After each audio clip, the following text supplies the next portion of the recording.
the Author, a show about inspiring stories and conversations by creatives and all forms of art, music, movies, visual art, authors, creative writing, poetry, dance, culinary art, among others. Brought to you by the multi-award-winning author, life coach, and poet, Richard Mwebesa.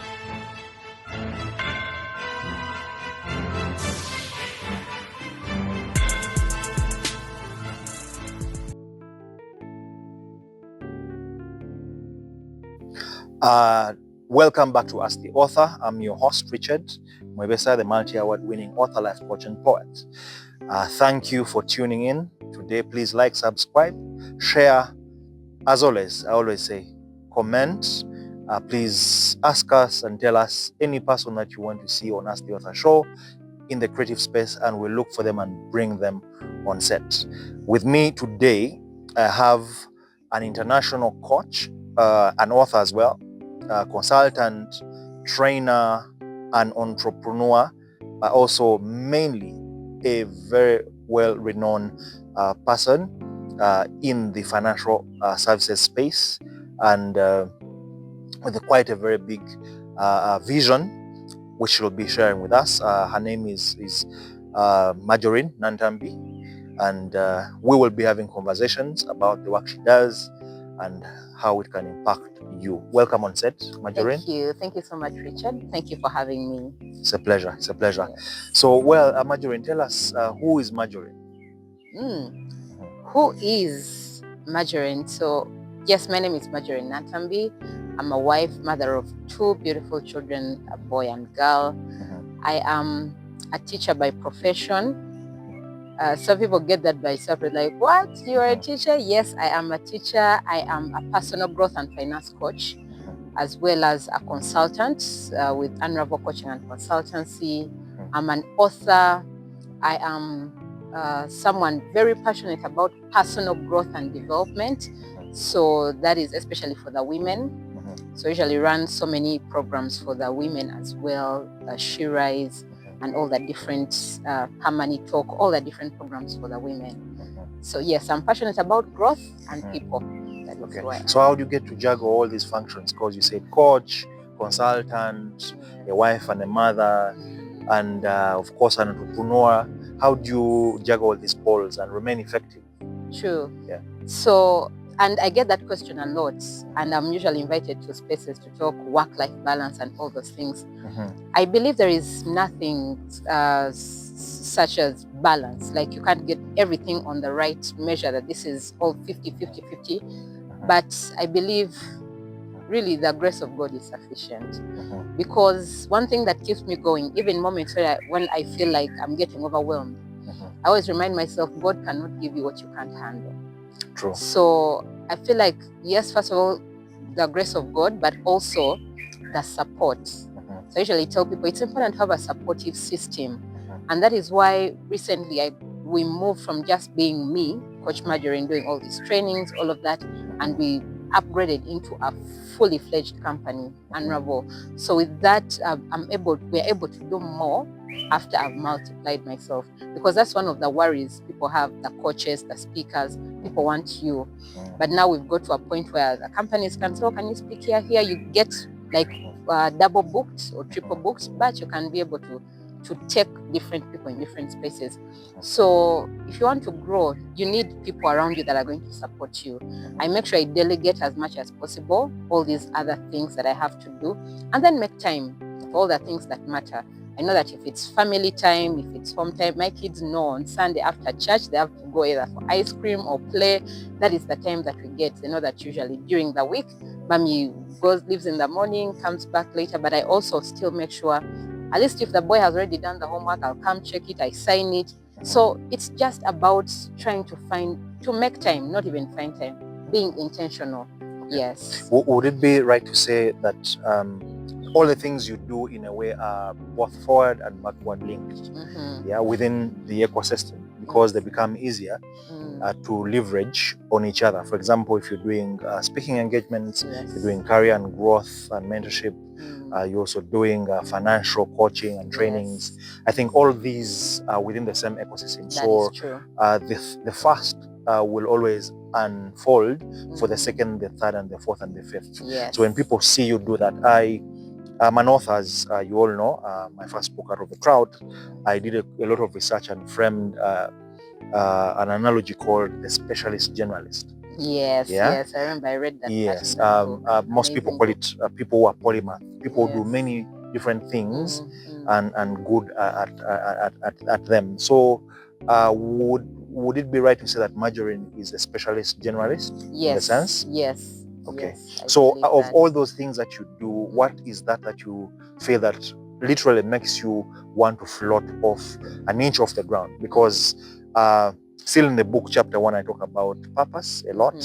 Yes, because God created all of us for a reason on earth. Yes. And I ask 3 questions which I call keys in the book. I say, who am I? Why am I here? And where am I headed?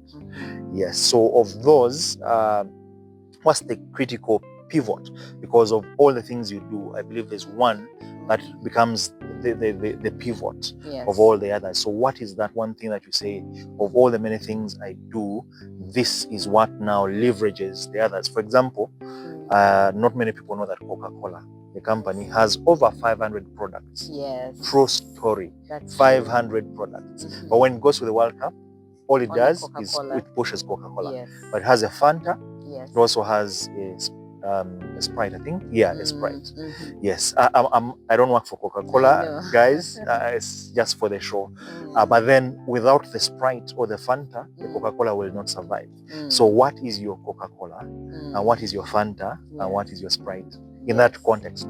Okay, so when it comes to the career, the Coca-Cola is personal growth and development.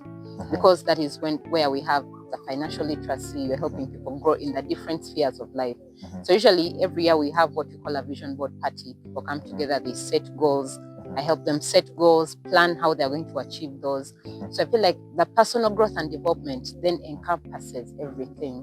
When you speak about financial literacy, that is personal growth. When you speak about all these other things, mindset change, that is personal growth. So most of the things rotate around personal growth and development. Okay. Yeah. So then what is the Fanta and the Sprite?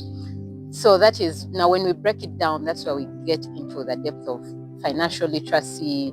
We get into the corporate trainings, because even when we go there, it's usually about personal growth. And then we get into the bigger culture transformation that we do at Unravel. But all that we started with, it's all still about transforming people. That will eventually transform the companies. Yes. So it's a people thing. People thing. Yes. Because I know it is said that I think Peter Drucker, who was a management consultant, who was one of the finest management consultants.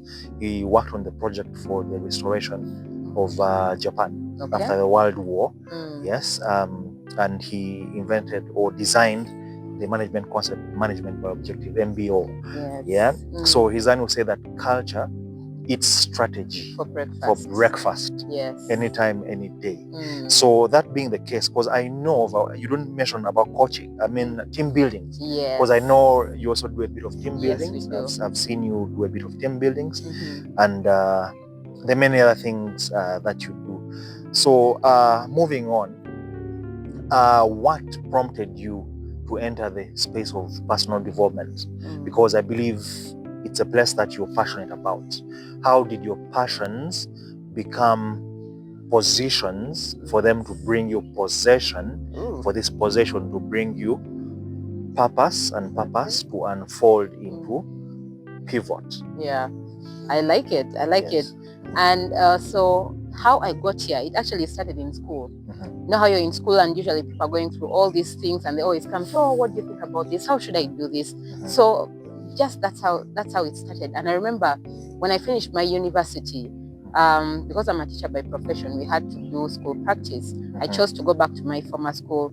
And I remember even during St. Teresa Girls SS Wanda, it's in Masaka. So I chose to go back there.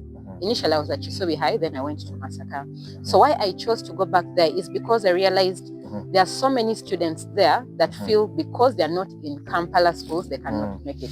People finally say, did I meet you at Gayaza? Did I meet you? I'm like, no, please. That was not me. So I tell people, the schools you go to don't actually really determine who you become, but what you do and learn while at that space. So I remember even in the classes, I used to teach, but half of the time or quarter of the time, I find myself now motivating or inspiring the learners. You can do it. You can come from here and be whoever you want to be and all those things. So that is how it started. And while I was doing that, I realized, okay, I think there are so many other students out there that need the same. So while we were at campus, getting into finishing campus, we're always moving around different schools, career guidance, speaking to the learners. You can do this, what do you want to be? So this is what you need to do and all those things. And then eventually that grew to then communities, now churches, people are calling you to maybe speak to the women, to the younger girls and things like that. And then someone told me, but you know, you can do that actually professionally. I'm like, what? People speak professionally? What is that even? So around 2020, during COVID lockdown, that's when I started learning about some of the courses people take to be coaches. So that's where I started during the lockdown. So I did some courses here and there. That is when I wrote my first book, Bounce Back, in 2020. So the passion kept growing, and then I wanted to see, how do I then grow this passion to become a profession, like to do it more professionally. So during COVID, we were just doing Zoom calls, webinars. So you would get on, have a session maybe about personal growth, motivate people, because those are the times where people were so scared. People thought they were dying and all of that. So we used to have sessions on mindset, on positivity, on personal growth and all those things. And when they opened a bit, I think 2021, that's when I launched my first book, Bounce Back. So the book Bounce Back is about finding your defining moments. That yes, we all go through these challenges, we all go through those defining moments, but how do you then come back after going through that tough situation, after falling? How do you then rise and keep going? So that's what the book is about. And from that book, I was invited in different spaces still to speak to people, TV here and there. And eventually, that is how the passion has grown. And the brand Coach Majarine has grown, because someone sees you speaking, they're like, that's something, can you come and speak it here? Then, okay, can you come and speak to our staff about that? So that is how it has been evolving and growing. So yes, it started as a passion, something I'm still really passionate about, because I believe everyone has that potential within them, but sometimes you do not get to discover it. Sometimes it takes someone noticing that potential, like, what? I think you can do this. And then that person holds your hand and goes with you. I know people have held my hand along the journey. That is why usually whenever someone reaches out, maybe a younger person, and they need that, I'm gladly open to help them, hold their hands and help them get to where they want to go. Hold it there. When you're talking about holding hands, I see for every purpose process, there is requirement or need for a midwife. Yes. For a doctor to birth. Yes. That idea, which idea then crystallizes into a broader vision. Yeah. So you talked about someone holding the hand. Many people have got a number of questions, because I'm a life coach. Me, I'm into the life coaching element. A coach is a coach, but of course we specialize. That's true. I'm into the life coaching. You mentioned something to do with holding hands. Can you help us demystify the narrative or the notion between who is a coach and who is a mentor? Most people confuse the two. That's yet true. It's totally different construct altogether. That's true. So yes, usually most of a coach can be a mentor, and I think that's why we confuse them, that you can have your coach, but they're also your mentor. So a coach is someone who guides you on a journey to become who you want to be. And then a mentor is someone who is already living the life you want to live. That I can be your coach. Maybe you're an engineer and I'm a coach. I can guide you on how to be a better engineer. Like I say, okay, you improve your confidence, you can do this. But then a mentor is an engineer. Like you have me as your coach, and then you have an engineer that you look up to, who's walked your journey already. Yes. And then you want to walk in their footsteps. Yes. So what I always say, coaching is all about being the navigator. Yes. Yeah. If you look at rally cars, yes, there's always that person who is navigating, help this person navigate. Yes. Most of the sports rally cars, there's one who sits in the besides The the driver, co-driver, yes. the co-driver Mm. who's helping navigate, telling him Yes. turn right, turn left, Mm. do this and that. Yes. They may not necessarily even be a driver, That's true. yeah, but they're That seeing is within true. the environment Yes. to help this person leverage the environment. Focus on your strengths, focus on your core competencies, focus on your main skill sets to be able to be the best that you can be.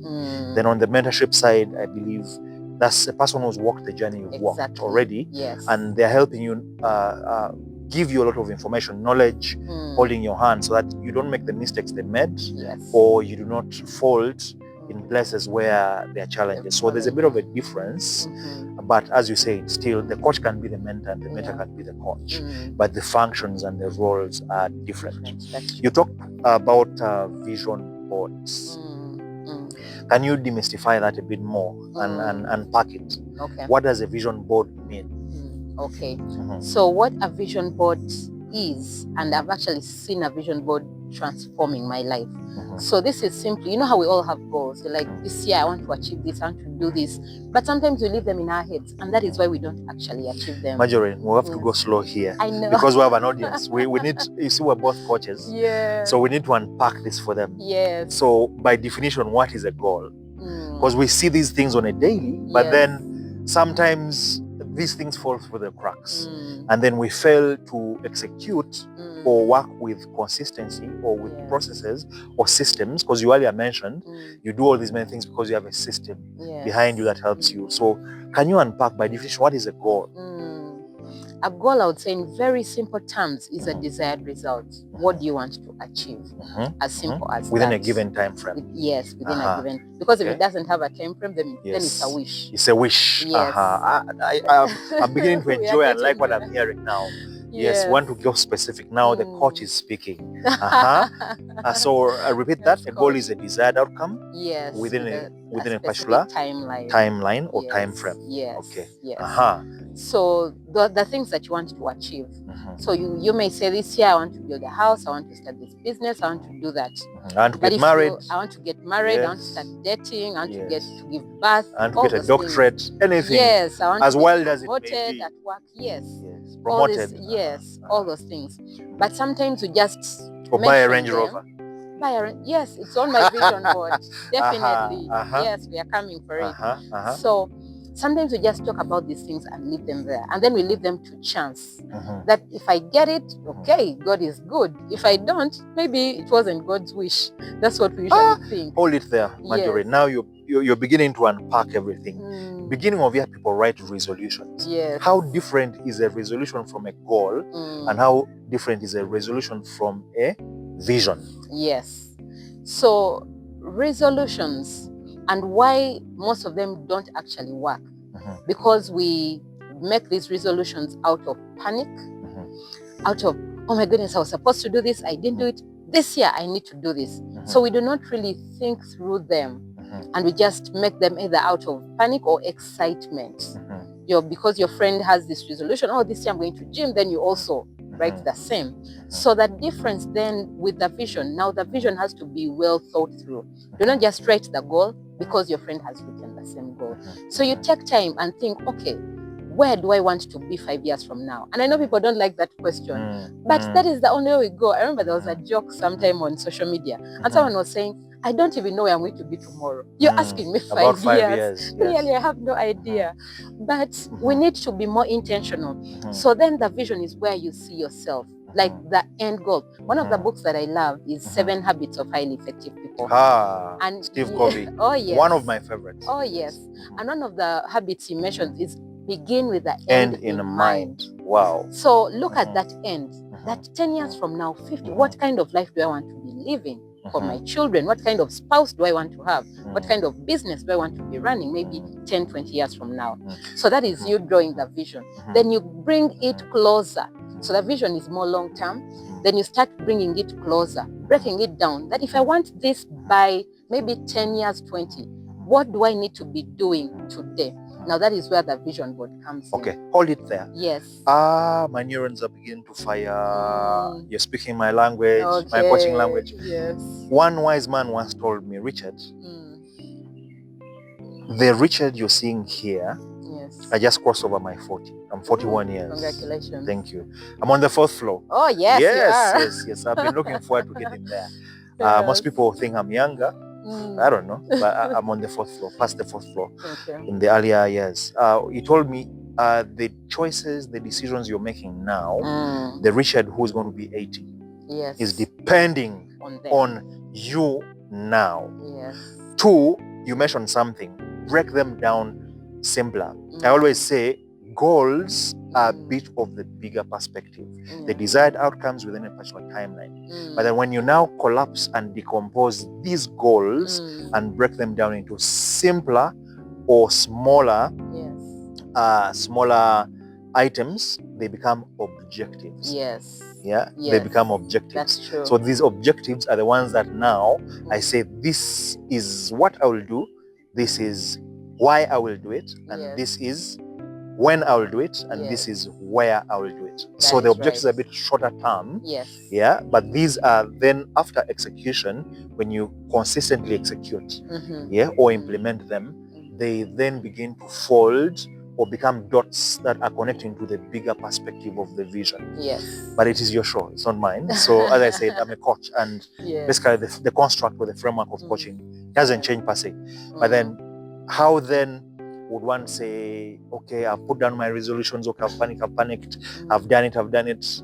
How then, what then becomes, I would say, the icing on the cake for the vision board? Yes. How do you then break it down to the simplest level that someone can develop and design that vision board and then get it done? That's true. So that at the end of the day, when they measure, they say, I've even gone over and above. One of my other coaches said, I have many coaches, says, Richard, if you want to go to the moon, shoot for the sun. The sun. Because the sun is further than the moon. Yes, and the stars are slightly below the moon. So if you want to go to the moon, shoot for the sun. Okay. Yes, and wherever you will go, you may pass the moon and even go on Mars, another planet. So when you shoot over and above, you're going to make it big, hairy, audacious, and scary. I'll repeat that. Big, hairy, audacious, and scary. One that you feel literally is making your blood boil. Too big, bigger than yourself. And I think that's the construct for the book Out of the Crowd. If you read Out of the Crowd, my first book, it shows you that anything that you dream of, you can achieve. Anything you conceive, you can achieve. So tell us more. How do I then break it down further? Yes. So the vision, like you said, yes, you have the dreams, you have the things that you want to achieve. One of the things I remind people, especially the believers, the same God who tells us, ask and it shall be given. The same God in Habakkuk 2:2 says, write the vision down. Wow. Make it plain on tables that whoever will see it will run with it. In this case, it is you seeing it, so it is you running with it. Repeat that scripture. What? Hey. Habakkuk 2:2. That is a hot one. Yes. Write the vision down. Make it plain on tables. That's why we say get the pictures. Make it plain. Put it there. That whoever will see it. See, that means that's the vision. The eye. You're seeing it, and that means there are images as well to it. So whoever will see it will run with it. Will run with that vision. Wow. And in this case, it is your vision board. So that dreams that you want, get pictures, get images for them, place them down in the different areas of your life. Spiritual, what are your goals there? Physical, intellectual, what are your goals? Financial goals, what do you want to achieve? Social goals, business or career goals. So put them there. Remember, one of the things on my vision boards for Unravel, we have Unravel offices, and they are definitely not in this country. They are somewhere. So that means the vision is global, and we have to go there. And that's what you said, that big, audacious goal that keeps you up. Hairy and scary. Night. Yes. It has to be hairy, big, audacious, hairy, scary. and very scary. Oh, yes. Whenever you look at it, you're like, man, this is bigger than me. It's even bigger than my 10th generation. Exactly. But I'm going for it now because I'm a starter. And once I start, I'm going to set in motion a chain of events by my actions. And these now are going to roll. What we call, I don't know if you've heard of the butterfly effect.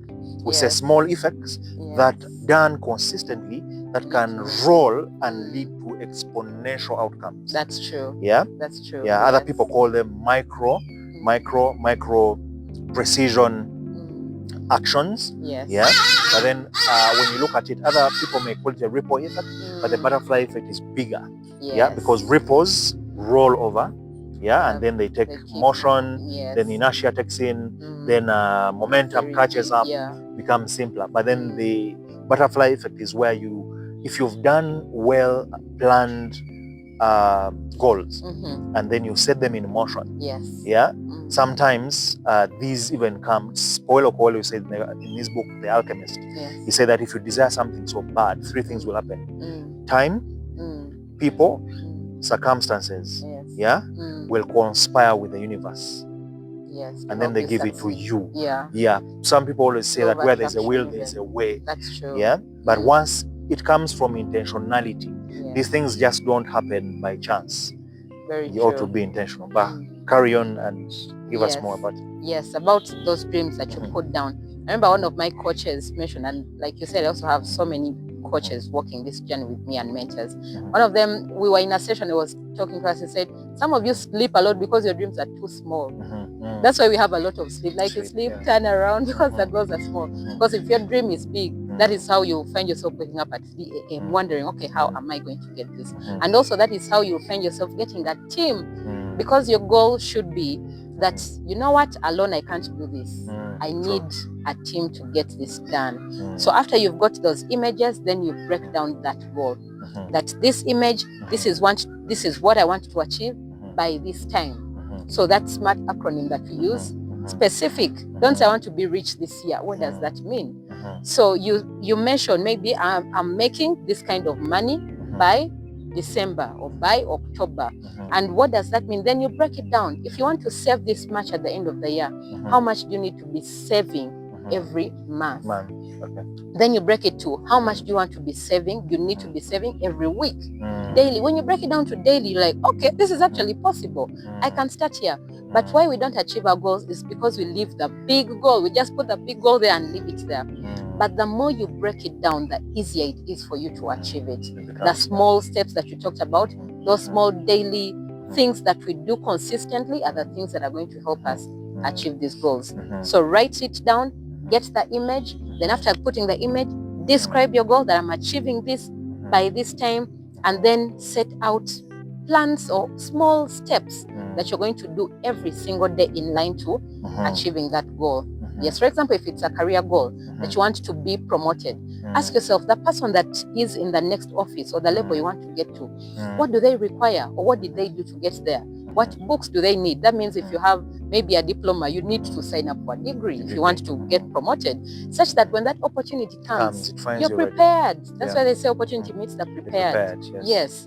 So you keep preparing yourself, breaking down all the goals such that you're able to achieve them. But when you leave it big, then you cannot achieve it. Okay. Yes. I like it because if you bite small items or bite what you can chew of the bigger perspective. Even when you look at the Bible, when David was anointed by Samuel on instruction of God to be the next king, it took him a couple of years. I think it was about 15, 16 years, but he came onto the throne when he was 30 years. Yes. He had to go through a process to prepare him for leadership, to be able to become a king. And by the not many people know that he had 3 coaches. Yes, on the side. Samuel was one of his coaches. Then later, Nathan, the prophet, became his coach as well. And there was one very interesting coach, that people rarely get to see, who was in the circles of David. And again, we talk about the circles, talk about the team. Who are the people you're going to depend on? The circles that you're building. I always ask the people I coach, I say, can you list down 5 to 10 names of any person that you call anytime past midnight? And call them and say, I have this problem or I have this and I need you here. And they will not ask questions, they will show up. If you don't have those people, please go and work on it, because for your growth, you cannot succeed alone. You have to depend on others. So David also he was a great man. The others were 3 men. 3 men who were generals or special forces, who at battle were always willing to even break their ranks and go the enemy ranks and go get water for him for a drink. Oh, yes. Those special Yes, I men of remember. valor. Yes. They are there in the Bible. If you read Yes. Samuel, book of Samuel and Kings, First Kings, you will see them. But then he had one confidant who was also a coach and mentor to him and a friend who was called Jonathan. Okay. Yeah, who used to give him ideas about protocol and issues of the palace. Yes. He's the one who actually coached him in the aspects of the palace. Because what drew David to the palace was his talent, which was playing the harp. Yes. Yeah, when King Saul had issues of attacks of an evil spirit, they looked for the best harpist or musician, and David's name chose up. So that's what his passion for music and poetry is what drew him into the palace first. But he still had to learn the protocols of royalty and kingship from Jonathan, the son of King Saul. So not many people see Jonathan as one of the coaches, but he was indeed. And even when he was going to be killed by his father, his dad told him, man, my father is looking for you, Sebo. You better disappear, otherwise you'll be in trouble. That's true. So I think that is also very important. As we come to the end of part 1, I would like you to unpack the mystery of intentionality. Most people think it's something overrated. I've heard it many times all over the place. Yes. What does intentionality mean by definition in the simplest form ever? Because Albert Einstein said that if you can't explain it simply, then you do not know it well enough. That's true. And as coaches, we have to simplify these things that look like mysteries, but yet they are things that our parents or grandparents who may not have gone to school, but they had conventional wisdom or non-conventional wisdom, which was carried down through oral tradition. And they did mightier things that we even imagine today and say, wow.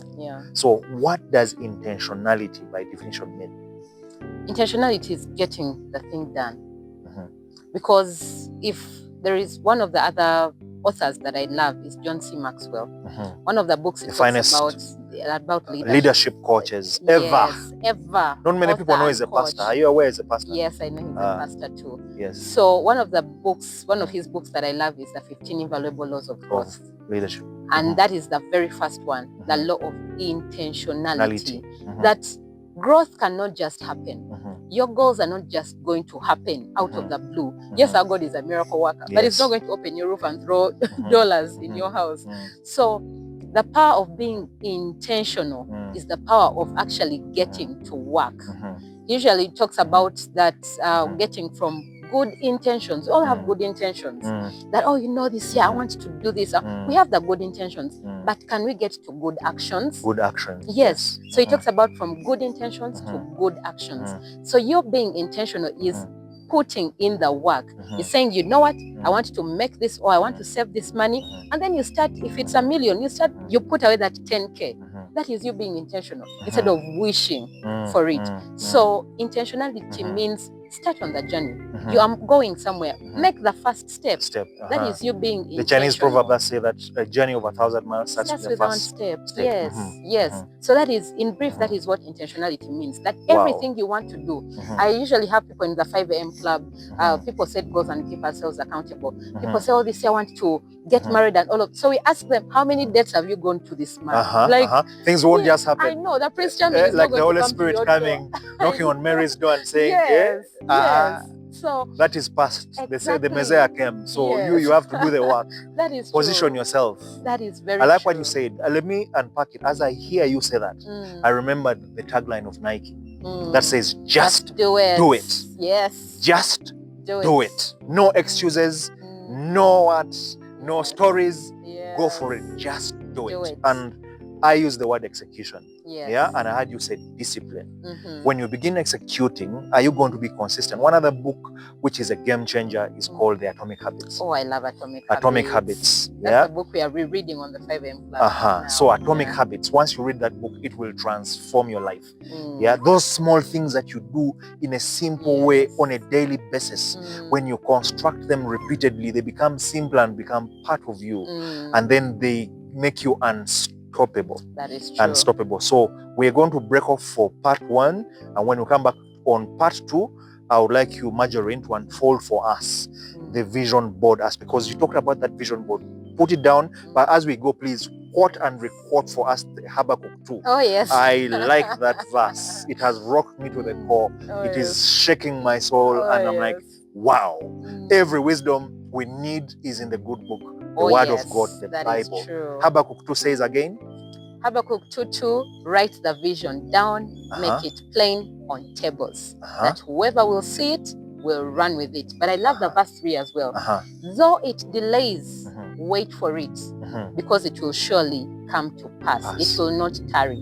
Wow. So if you've been working on your dream and the things are not coming through, the Bible says wait for it, because it will surely come to pass. As a pastor, I can't forget what scripture you mentioned, Matthew number 7. Yes, 7, which says, ask and you'll be given, Yes. seek and you'll find, Yes. and knock on the door, and it shall open. Yeah. The aspect of seek is quest. Everything that you do, go in, do research, do homework. You want to better yourself. You said you want a promotion as a goal. Are you seeking yourself? Are you self-aware? Have you self-disrupted yourself? Coming out of your comfort zone. Are you waking up at 4 a.m. to read for 1 hour before you go into prayer and before you hit office? Are you the last person to reach office and the first person to leave? Yeah, these are the things we're talking about, habits. You have to self-disrupt to change yourself. If you're going to go for gold, as I said, shoot for the diamonds. And when the goal comes, it will not be a coincidence. I always say, first time something happens, coincidence. First time happens, accidental, chance. Second time it happens, coincidence. Third time it happens, pattern. Fourth time it happens, trend. So if you want to be trendy, you have to do things repeatedly so that you can be able to be the better version of yourself. So we're breaking off for part 1. We're going to come back, and then when we come back for part 2, Majarine, I would like you to unpack for us, because I know you are an international coach. You've been recognized by international bodies. You've got a number of awards. You're on big platforms and big places inspiring the world, not just Uganda or Africa alone. You're in big places. Our audience needs to know that getting there wasn't happenstance or chance. There was hard work, sweat, pain, tears, going back and forth, putting in the hours, sleeping a few hours a day, working on yourself, sharpening your craft, reading many books. I've always told people I read over 320 books in lockdown. People would be surprised. I did that all the time. I did read small volume books, about 100 pages. I read. Because if you're to be a leader, you want to be a reader. And if you're to be a reader, naturally, you will be a leader in the spaces that you're in. And leadership is not just about the titles or the profession. It's about bringing your triple A plus charged game to the marketplace. And when you touch something, when you do it, no one can do it just like you, because the nuances you have are disruptively unique, as scripture tells us, fearfully and wonderfully made. Part 2 is coming up. Let's take a break, and we'll come back and unpack much more about Coach Majarine, the entrepreneur, the author, the mother, the trainer, all those things. You'll tell us more about that. Thank you. Until we come back, please don't forget to like, subscribe, share this video. It may impact, it may inspire someone. Today I've learned something interesting about the vision board, breaking down your goals into objectives and then visualizing them and putting them down and raising them up, so that every day as you look at it, you can do it. As it is said, if I can see it and I can believe it, I can achieve it, and it can transform my life. Thank you.